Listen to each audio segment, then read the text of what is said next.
ரமதானுடைய மாதம் ஏழைகளின் கஷ்டத்தை உணர வேண்டிய மாதம், பசித்தவர்களின் பசியை புரிய வேண்டிய மாதம்.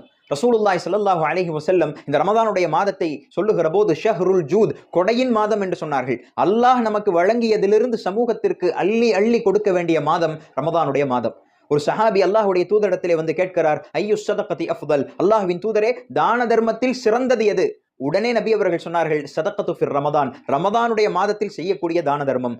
ரசூலுல்லாஹி ஸல்லல்லாஹு அலைஹி வஸல்லம் ரமதான் மாதம் வந்துவிட்டால் எப்படி தான தர்மம் செய்வார்கள் என்பதை ஹதீஸ்களில் வர்ணிக்கிறார்கள். அஜ்வது பில் கைரி மிர் ரீஹில் முர்சலா, வேகமாக வீசக்கூடிய காற்றை விட நபியின் தான தர்மம் வேகமாக இருக்கும். அந்த அளவுக்கு மக்களுக்கு அள்ளி அள்ளி கொடுத்தார்கள் அல்லாஹ்வுடைய தூதர் ஸல்லல்லாஹு அலைஹி வஸல்லம் அவர்கள். மக்களுடைய கஷ்டத்தை, மக்களுடைய சுமைகளை, மக்களுடைய கடனை குறைத்தார்கள் அல்லாஹ்வுடைய தூதர் ஸல்லல்லாஹு அலைஹி வஸல்லம் அவர்கள். இந்த ரமதானுடைய மாதத்தில் எத்துணை ஏழைகள், எத்துணை எளியவர்கள், எத்துணை பசித்தவர்களுடைய கஷ்டத்தை, கவலையை, பசியை நாம் போக்கப் போகிறோம்.